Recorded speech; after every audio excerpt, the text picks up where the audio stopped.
Hi there, we're back on the 67 Heel Hail channel on YouTube with me, Hamish.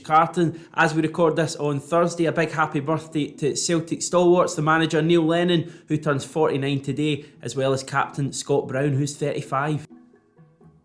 On to today's video in just a wee second, but first of all, just our usual shout out that if you've not yet managed to subscribe to the channel, I personally and the rest of the guys involved with the channel would really appreciate if you would just take the time out to do it. Just pause the video right now, go on, subscribe and click on the alarm button as well so that you don't miss out on any future videos from the channel. We're really starting to build up with the subscribers and would really appreciate you subscribing if you've not yet managed to do it and you enjoy the content.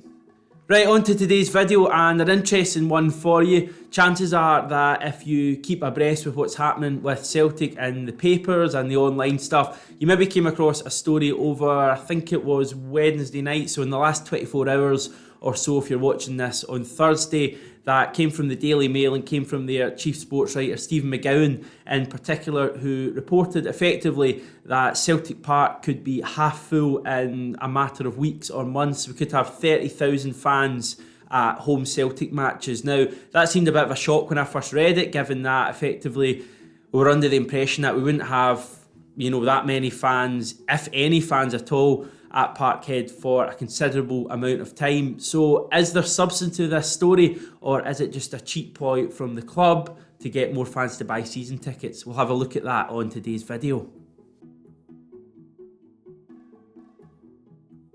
Well, this story seems to originate from an earlier announcement from the Scottish Government. They effectively put, I think, their path forward for what's going to happen over the next couple of months as Scotland tries to get from the current situation, a transition period from lockdown, back to some sort of normality into our lives. And in this plan, if you look far into it, you find that live outdoor events are going to be permitted with social distancing in place at some point near the end of July. Now, what does this social distancing mean, and what does it mean more pertinently for the kind of crowds we could get into a Celtic game?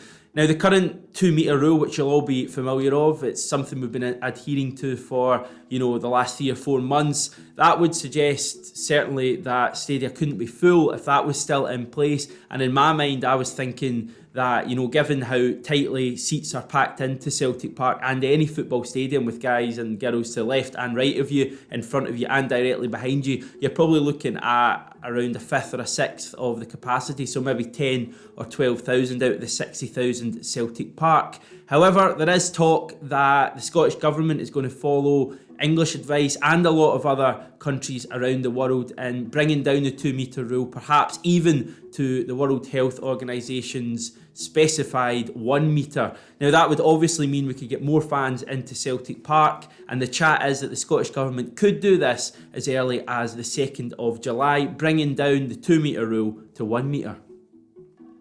Now, spectators could be allowed to attend live outdoor events from July the 23rd at the earliest in the plans announced by the government earlier this week. However, it is key to urge caution, as well as Nicola Sturgeon has been doing in pretty much every press conference she has taken over the last couple of weeks. They're going to take it slow, the Scottish Government, judging from what they've done so far. So while that July 23rd date may spring out as being very soon and may see the opportunity of fans getting into Celtic games before the scheduled start date of the league season at the start of August, that is still a remote possibility.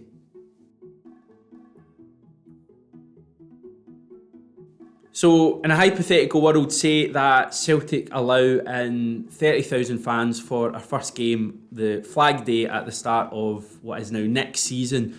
How would that work, and how would they choose what fans could get in if, say, as I say, half of the stadium was allowed?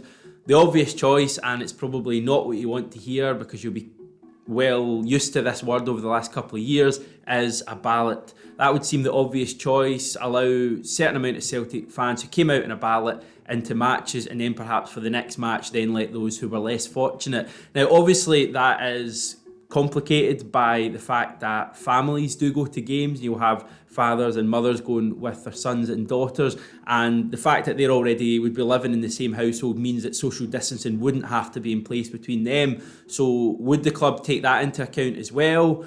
Also, the fact that not every Celtic home match is equal. Now, it might be in terms of the season ticket that you play a flat rate and get into every match, but you're not going to tell me that a home game against Hamilton holds the same appeal as a home game against Rangers. So how would the club decide what fans got into the derby matches against our rivals, as well as big Champions League clashes? If everyone obviously wanted a ticket for a group stage Champions League game, how would they manage that? And also there's an argument, as unfair as it sounds to long distance supporters, the likes of fans in Northern Ireland, Republic of Ireland, maybe England as well. Is there an argument that local fans who live within, say, 20, 30 miles of Celtic Park, that could come to the match by car and not mix with anyone else, is an argument that they should be given preferential treatment as well in terms of getting to matches? So it's a real complex situation for the club. Of course, everything is at the moment, whereas they try and keep as many fans as possible happy. We've already seen with the season tickets that it's very difficult to keep everyone happy. Season ticket holders, paying punters, Celtic TV subscribers, people like that, and just general fans. It's a difficult one for the club. And while this is really positive news, it would seem that we could get fans into games, and the club will undoubtedly be really pleased with this. It does just open a new can of worms, if you like, of difficulties for the club. So I've listed a few there just to go over them again. How do they decide who gets into what games, especially when some of the games will be Champions League qualifiers and games against Rangers, Aberdeen, etc.? How do they decide what fans get to go? Do they give preferential treatment to fans who live closer to the ground and wouldn't have to get public transport there? And how do they deal with families as well who have maybe 2, 3 or even more tickets together and wouldn't need to socially distance? Now, call me cynical, but Celtic have in the past used the media to put forward positive PR messages when they're looking for more season tickets to be bought. We've probably all heard the stories in the press and on the forums over the last couple of weeks or so that the club is, perhaps unsurprisingly, struggling to shift season tickets in the numbers that we've seen over the past few years. Now, that is, as I say, very understandable. I mean, why would supporters buy tickets in the same bulk as they have in previous years when they're not getting to see the games this time around? Now, any fan who's bought a season ticket under the proviso that they might not get to see games deserves enormous credit in my book, and really well done to any of you who have done that. But equally, I don't blame anyone who hasn't. I mean, buying a season ticket when you're not guaranteed to see any games seems a pretty tough ask, if I'm honest. But, we just have to be aware that the club may be looking to spin a positive story of fans possibly getting into games as soon as possible, just so they have the opportunity to shift more season tickets. Now, Steve McGowan is a well-respected journalist, one of the top ones in Scotland from a sports point of view, but he also does have links with Peter Lawwell. He's often the go-to guy for Celtic exclusives at the Daily Mail. I think he used to work for the club as well. So we have to be aware that there may be an ulterior motive there as well, although there is other evidence in his piece, and go and read it on the Daily Mail website, that brings other clubs into. I think Leanne Dempster's quoted Neil Doncaster as well as being quite positive about the idea of getting fans into games soon. But it is important for everyone just to keep a level head with this. Also, something else I've been considering, and I kind of touched on it at the start of this video, is that even if they bring down the current 2 metre social distancing rule to 1 metre, I don't necessarily see how that's allowing in 30,000 fans in a 60,000 stadium. As I commented earlier, you've got fans to the left of you, to the right of you, in front of you and behind you. And even if you're still keeping 1 metre distance, I struggle to see how every 1 and 2 seats in the whole stadium could be used. So that's going to be a difficult one to weigh up. For me, a 1 metre distance would still probably mean maybe only 1 in 4 seats in the stadium being used, aka a Celtic Park crowd of around 15,000. So that's one really to weigh up as well as we go forward.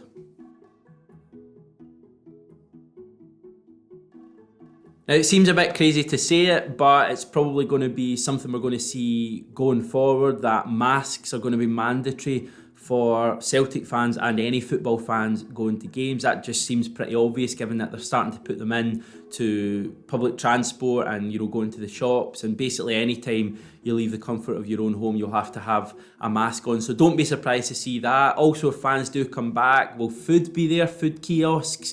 Will they sell programmes? I mean, we know that, you know, around the continent and from press point of view, when they've been going to games and reporting on them in the likes of England and Germany, they've been doing without things like team sheets and putting that all online. So would programmes still be a thing? Would food kiosks still be a thing? Probably not. So even if Celtic fans are going to get back to games in the not too distant future, we have to all be aware that it's going to be a really watered down version of the full match day experience that we're used to. But I suppose at this stage, even just getting to the games would seem a massive jump from where we were a few weeks ago.